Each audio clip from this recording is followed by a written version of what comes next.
Bonjour tout le monde, bienvenue dans cette nouvelle vidéo du C'est lundi, que lisez-vous? J'ai pas fait de vidéo pendant 2 semaines, tout simplement parce que j'étais bloqué avec le livre et je l'ai gardé 2 semaines et j'ai dû lire 150 pages. Donc voilà, j'allais pas faire de vidéo pour vous dire que je suis bloqué dans un livre, je vois pas l'intérêt. Donc voilà, je suis là, à savoir qu'on est dimanche, on n'est pas lundi, parce que demain c'est le début des vacances et je crois que j'ai les monstres à la maison. Donc pour ceux qui connaissent pas, les monstres, c'est mes nièces et mon neveu. Du coup, je pourrais pas tourner ma vidéo, donc voilà. C'est dimanche, je suis seul à la maison, donc je profite pour tourner la vidéo entre deux orages. Deux orages, comme vous voyez, il y a une coupure de courant. Donc, je reviens là, le courant est revenu. Heureusement, mon ordinateur est portable, donc il y a une batterie, donc je peux tourner la vidéo tant qu'il y a de la lumière. Donc, on va quand même essayer à faire vite, car l'orage se rapproche. J'espère que vous entendrez pas trop le tonnerre et la pluie, même si c'est quand même encore loin, mais d'ici 10 minutes, ça va être ici. Donc, les lectures des 2 ou 3 dernières semaines. Je suis nul en calcul, je sais plus. En tout cas, voilà, les dernières semaines. Savoir qu'il n'y a pas beaucoup, donc ça va être quand même, je pense, assez rapide. Donc, le livre qui m'a posé problème est Réseau, le tome 1 d'une trilogie, je crois. Je l'ai abandonné, je suis resté 2 semaines dessus, j'ai dû lire 150 pages, ouais, j'ai lu ça. Et le vrai calvaire, les 30-40 premières pages, avant la première partie, c'était super, je me suis dit, je comprends pas pourquoi tout le monde tue le livre. Puis, la première partie commence, et là, c'est la grosse cata, la grosse cata, tout est... J'ai pas trouvé de... Comment dire, j'ai perdu le mot, de choses qui accrochent en fait, le lecteur. On lit, on voit pas où l'auteur veut nous mener, on voit pas où veut nous mener l'histoire, on s'attache pas du tout au personnage, tout m'a semblé très fade, l'écriture est, voilà, est normale et classique, rien de bien révolutionnaire, tout est pas bien expliqué, fait, voilà, ça m'a fait penser à BZRK, Berserk de Michael Grant, que j'avais pas du tout aimé l'année dernière ou au début d'année, non, l'année dernière je crois. Ça m'a fait penser à ça en fait. Ça a été vraiment une corvée de le lire, je l'ai même arrêté avant le milieu et franchement je compte pas tester plus, car franchement c'était non, c'était vraiment un beau calvaire, ça m'a mis dans une panne de lecture énorme en plus. Donc franchement voilà, je compte pas retenter ce livre, peut-être tenter son autre saga, son autre trilogie Estin. Donc peut-être tenter celle-là, mais elle, non, franchement, ça m'a pas du tout plu. Plutôt la couverture, plus ça va, plus je la vois, mieux j'aime, plus j'aime plutôt. Mais non, franchement, l'histoire, je vois pas où est la chose de l'histoire qui doit captiver l'auteur, le lecteur. En fait, il n'y a rien qui captive, l'histoire est très floue et ça donne pas envie de continuer en fait. Donc voilà, moi ça l'a pas fait. Ensuite, je vais continuer avec les romans. Le dernier royaume que j'ai beaucoup aimé, c'est un livre qui m'a captivé. La couverture est magnifique, rien que ça. Même si je comprends pas qui est la personne sur la couverture en fait par rapport au livre, je vois pas vraiment. Je pense le savoir peut-être, mais enfin voilà. L'histoire est captivante, les personnages sont captivants. Donc l'histoire, c'est l'histoire assez compliqué en fait de Cochino, Michika, donc ce Cochino, qui est partagé dans Limeros, Paelsia et Oranos. Donc Limeros en haut qui est un pays un peu riche, mais qui vit un peu dans les montagnes, de la glace, de le froid, etc. Au milieu, Paelsia qui eux sont totalement pauvres et qui vivent dans un hiver très chaud. Plus ça va, plus les terres sont durs à cultiver, ils meurent de fait petit à petit. Et en bas, Oranos, qui est le pays le plus riche. Voilà, ce sont vraiment ce que Limeros et Paelsia détestent, parce qu'ils ont tout, ils ont les cultures, ils ont tout ce qu'ils veulent, ils se rendent pas finalement compte de ce que les autres n'ont pas. Et un jour, la princesse de Oranos, j'ai un problème avec les noms des pays, désolé, avec Oranos, oui, donc la princesse Cléo va se rendre à Paelsia, donc le pays le plus pauvre des trois, avec son garde du corps et son futur mari, imposé qu'elle déteste. Son futur mari va faire des siennes et va tuer un pauvre jeune homme de, je crois, 18 ou 20 ans, juste voilà, sur un coup de tête parce qu'il lui a mal parlé. Il va repartir. La princesse Kilo va être ôtée par ce meurtre parce qu'elle se dit j'aurais pu faire quelque chose pour l'éviter. Et le frère du mort, Jonas, lui est fou de rage. Il veut tuer la princesse, il veut tuer le futur mari de la princesse, Aaron, par vengeance. Voilà, parce que pour lui c'est dégueulasse en fait qu'ils se permettent autant de choses et que voilà, rien ne leur soit, qu'ils ne soient jamais punis pour rien parce qu'ils sont riches. Jonas, donc le frère, va aller voir son chef pour dire qu'il faut faire quelque chose contre Oranos. Ce chef va aller voir le chef de l'autre pays, de Liméros, donc le pays du Nord. C'est un roi de Liméros, un roi très, très méchant, c'est le roi du sang, donc il aime tuer les gens pour... S'ils sont coupables de magie ou autre, il les tue. Voilà, il refuse que les gens soient magiciens, il refuse que les gens lui parlent mal, etc. Donc il tue un peu tout le monde. Et ils vont se décider de partir en guerre, les deux pays, contre Oranos, pour reprendre le pouvoir. Sauf que bien entendu, le roi Liméros, le roi le méchant roi, a bien entendu d'autres faits. Il se fout un peu du sort de Palélésien. Ce qu'il veut lui, c'est avoir le plein pouvoir sur tout le pays. Et voilà, prendre le plein pouvoir et devenir le chef du continent. Bien entendu, c'est qu'une histoire, il y a quatre histoires, vous voyez, il y a 4 personnages principaux. Chacun c'est une histoire, même si bien entendu ils sont tous regroupés dans cette histoire, mais ils ont tous appris leur propre histoire. Histoire d'amour, histoire de royaume. J'ai adoré le personnage de Magnus, donc, qui est le fils du roi de Liméros, du méchant roi. C'est un personnage captivant parce qu'il veut plaire à son père, il veut faire le méchant, mais en fait il a un gros cœur. D'ailleurs, dès le début, on apprend qu'il est amoureux de sa sœur. Oui, il est amoureux de sa sœur, hein, bien entendu, il peut pas le dire parce que c'est de l'inceste et que l'inceste est puni par la loi, donc par son père. Donc il peut réagir, sauf qu'il ne sait pas, mais nous on le sait dès le début, que sa sœur n'est pas sa sœur. C'est une... je ne le dirai. Bref, voilà, il y a beaucoup d'histoires en fait, il y a beaucoup de choses qui se réunissent. Ce n'est pas un livre idéologique. Ce n'est pas un livre où il y a beaucoup d'actions. Elle arrive surtout à la fin.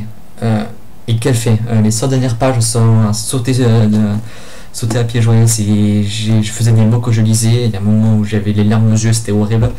Il y a des moments, il y a beaucoup de retournement de situation à la fin. Non, ça ne s'attend pas.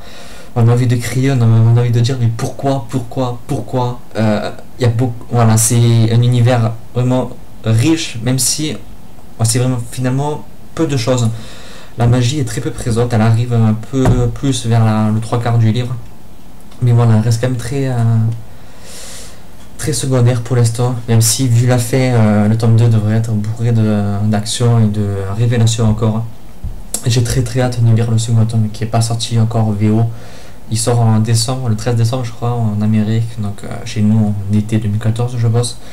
Ça fait trop long d'attendre car j'ai vraiment beaucoup aimé. Le style de l'auteur est très fluide. Moi je me suis régalé à le lire. Moi c'est quand même de la fantasy, de la pure fantasy, donc c'est quand même assez complexe. Il y a plein de personnages, même si finalement tous les personnages sont assez bien travaillés. Du coup je me suis pas trop mêlé avec eux. Franchement je me suis régalé en fait. Tous les personnages m'ont plu, tout m'a plu. C'est pas un coup de cœur parce que je sais pas, il y a un petit quelque chose qui fait que ce n'est pas un coup de cœur. Mais voilà, sur 20 pour moi il a 19,5 quoi. Donc vous voyez c'est vraiment la limite du coup de cœur. Moi je me suis régalé. Et franchement je vous le conseille. Moi je me suis régalé. je le dis, je le répète, mais franchement c'est une très bonne lecture et je peux que vous le recommander. Donc par la suite, celui-là, donc j'ai lu les 2 livres documentaires que j'avais reçus. Donc lui, après, celui-là d'abord. Donc le gros livre qui explique tout. Je me remets en position. Le gros livre qui explique tout. Donc ça parle un peu de tout. Le corps humain, voilà. C'est dur à montrer. Le corps humain, il y a de la science, il y a voilà, de la technologie, l'histoire, les bateaux.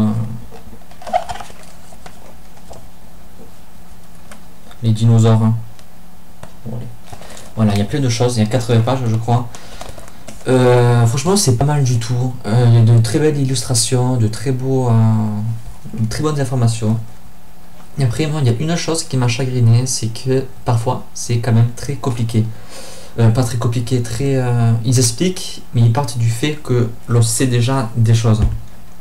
Donc quoi qu'on ait rien sur le sujet, on a lu la page, en fait, on n'est pas plus avancé que ça, parce qu'on n'a rien compris. Voilà, bon, après, il y a quand même de très très jolies illustrations. J'ai perdu la page. Mais celle-là, je trouve qui est magnifique. Voilà, ça parle vraiment de tous les sujets. Pour les plus jeunes, ça peut être vraiment super. Même si je trouve, comme je l'ai dit, un peu compliqué, mais voilà, ça reste quand même un très très bon livre documentaire. J'en ai lu un second qui lui m'a beaucoup plu. Je n'ai pas trouvé de points négatifs. C'est La Terre, comme vous ne l'avez jamais vu. Très très bonne surprise. Donc c'est plein de cartes en fait. C'est 80 cartes où chacune a une information sur quelque chose. Donc là, regardez, là c'est les pandémies. Bon, là c'est l'introduction. Là c'est les champs de bataille, donc des guerres. Là c'est le tourisme. Il y a plein de sujets avec des fois des cartes vraiment superbes. Il y a plein d'informations sur les records, je sais pas, records de chaleur, le nombre de morts, les plus gros naufrages qu'il y a eu, avec où c'est qu'ils se sont passés, en quelle année, les séismes aussi.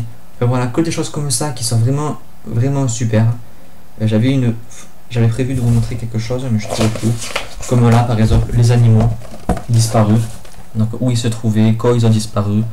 Oh, bon, on a plein d'informations sur eux, comme il reste d'animaux.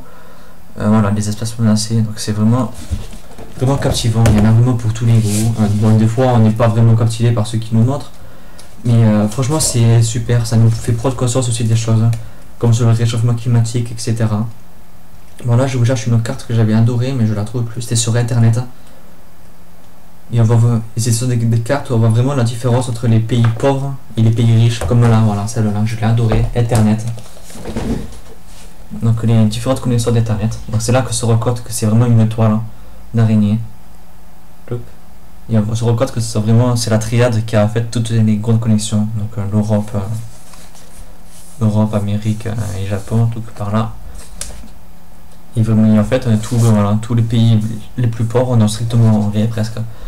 Donc ça nous fait prendre vraiment conscience de ça. Il y a plein de cartes du genre en fait, et je trouve ça captivant. Donc, même pour les plus petits, ça peut être super. Donc si vous avez des petits qui sont intéressés par ça, il y a vraiment de tout. Les plus gros monuments et où ils se trouvent. Voilà, la tour Eiffel, les pyramides. Avec en bas, comme je vous disais, il y a toujours des informations sur tous les plus grands bâtiments. Avec à droite, ici, de quelle année à quelle année ils ont été les plus grands. Donc tous les plus gros monuments. Voilà, franchement c'est super, c'est bien de le savoir un peu. Et moi franchement ça m'a fait prendre conscience de la chose qu'on a. Comme il y a une carte sur l'eau où ils disent que nous on consomme, je crois que c'est 128 litres d'eau par jour chacun, alors que des pays se contentent de 5 ou 6 litres. On voit vraiment la différence sur la carte. Et c'est assez troublant. Donc franchement je pense que pour les petits ça peut être une très bonne façon de les instruire, de leur faire prendre conscience de la chose. Voilà, moi personnellement j'ai beaucoup aimé et je peux vous le conseiller. Et en plus je crois qu'il est pas cher, enfin si, il fait quand même 20 €, mais c'est quand même une très bonne affaire. Et bon, il y a quand même 80 cartes et ça prend du temps de tout lire, il y a plein d'informations partout, donc franchement moi je l'ai trouvé super. Par la suite, qu'est-ce que j'ai lu? Donc je l'ai commencé hier, un livre que j'attendais depuis une année. Il s'agit de Gone tome 6. Ça y est, je l'ai enfin. Très content. J'avais très hâte de lire la suite, le gros final de la saga, même si je suis triste de quitter cet univers. J'ai lu que 50 pages, j'ai lu que ça. Pour le commencement, pour le début plutôt, je cherchais le mot. Pour le début, ça commence assez fort. Il y a quand même une scène assez choquante à partir au bout de 50 pages. Ça promet vraiment une très bonne, j'espère une très bonne finale. À voir par la suite, mais j'ai quand même hâte de le finir, même si finalement j'aimerais le faire durer un peu. Donc c'est les vacances cette semaine, s'il y a les petits à la maison, je risque de le faire traîner toute la semaine. J'espère pouvoir le faire traîner parce que je veux profiter du maximum de ce livre qui est malheureusement le dernier de la saga. Donc voilà, c'est tout pour cette vidéo. Je prévois pas de lecture prochaine parce que je sais pas selon mon humeur après l'avoir terminé, je risque d'être déprimé, donc je sais pas du tout, je verrai par la suite. C'est tout pour cette vidéo, on se donne rendez-vous très bientôt pour une prochaine vidéo. Bye.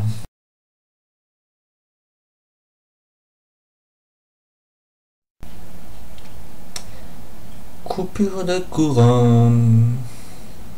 Voilà. Suffit que je revienne en vidéo pour qu'il y ait des coupures. Super. C'est la fête du monde ici. Si ma vidéo est pas en ligne, ne vous inquiétez pas, c'est que je suis mort noyé.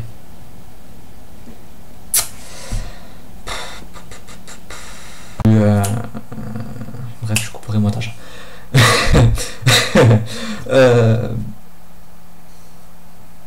Où j'en étais?